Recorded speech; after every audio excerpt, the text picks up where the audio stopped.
As we love our pastor and his family, we thought it would be a great idea to show just how much we appreciate them through these short little illustration bits that we found in a skit on some random website, which demonstrates the close relationship pastors get to enjoy with their congregation members.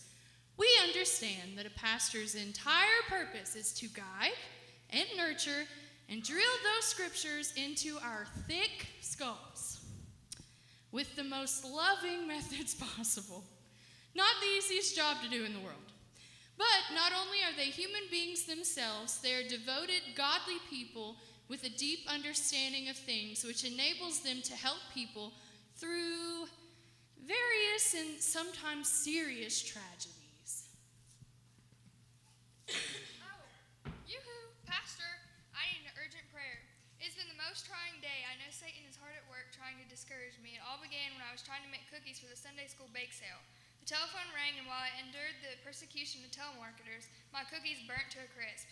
Now I'm forced to bring store-bought cookies, which will tarnish my reputation forever. I'm distraught with despair. You have no idea. Yes, I cannot begin to imagine. I could really use some prayer right now. Indeed. Even though it is difficult, there are times a pastor needs to exercise discernment as well as forgiveness. Something must be done. The music was way too loud last week, then this week too quiet. Lights way too dark. Couldn't see the buttons on my cell phone. But if it's too bright, then a person feels very exposed. Like when your sermons have too much truth in it. Yeah, your sermons need a bit of work. They shouldn't be too short or they won't seem spiritual enough. But they should be short enough so we can beat the lineups at the diner. Which brings me to the issue of those potluck fellowship meals. I'm thinking we should be able to request which dishes should never be brought here ever again, like Annie's pepperoni soup. Oh, I'm so sorry that you were not experiencing contentment in life. Why don't you follow me and we can talk about a few ways to address that. And all the while being ready to encourage.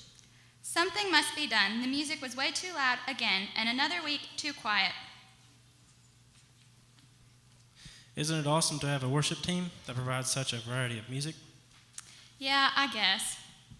In certain situations, it is probably hard to comprehend how blessed we are to have pastors willing to act as peacemakers.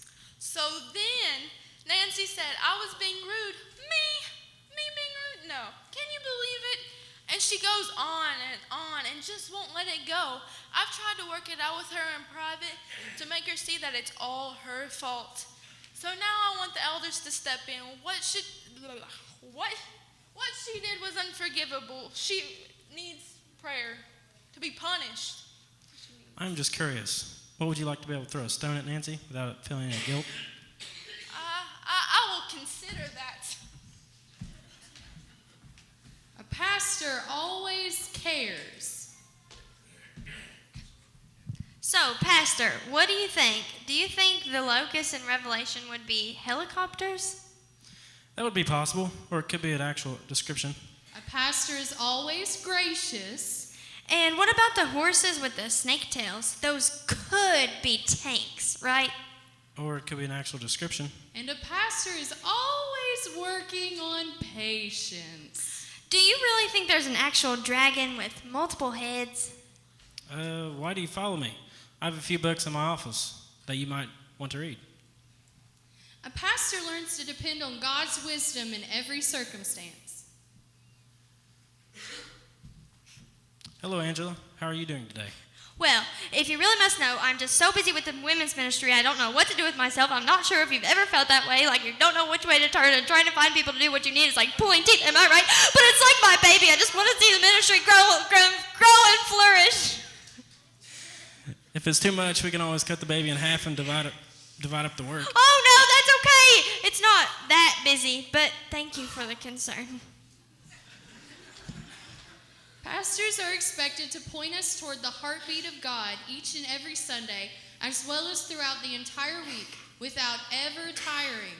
And so they are extremely selfless and generous with their time and energy. Oh, there you are. We'd like to speak to you at the men's breakfast this Saturday.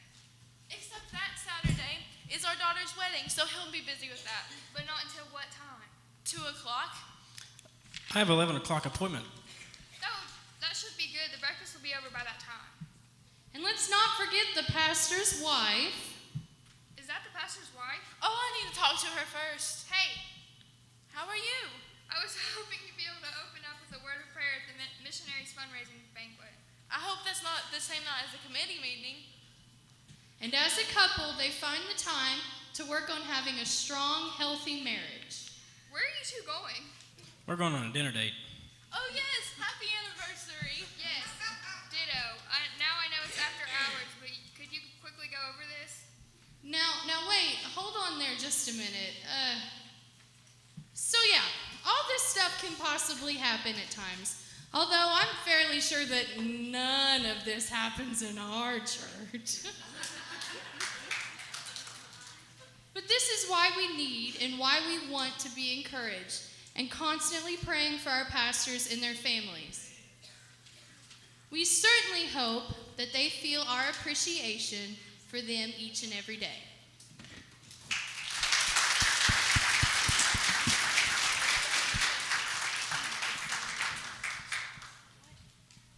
Does anybody want to say anything?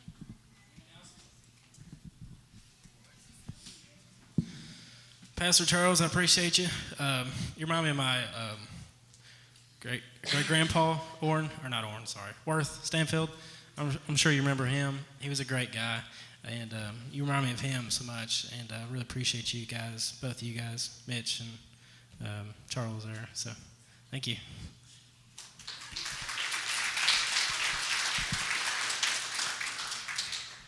Does anybody else have anything to say? I got you. Charlie, Mitch, we love you guys. I want to say I appreciate you guys so much.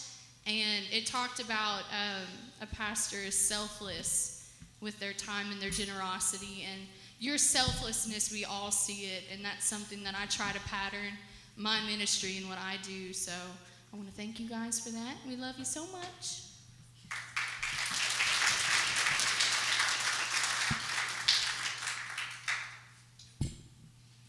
And you were telling jokes earlier. I'm not going to do that, but I have started keeping a list of jokes that I like that he says. So I'm going to read some of my favorite ones that he has said. He said, "If you don't leave me alone, I'll find someone who will." He said that. And then he said, "Now that you're gone, I'm almost as miserable as when you were here." And this is my favorite one. He said, there was a boy who liked a girl and asked his dad how to get her to like him. His dad told him he needed to do something to attract her. And so the next morning, his dad found him in the barn taking apart a tractor. And the dad said, "What are you doing, son?" And the son said, "Well, you told me to do something to a tractor."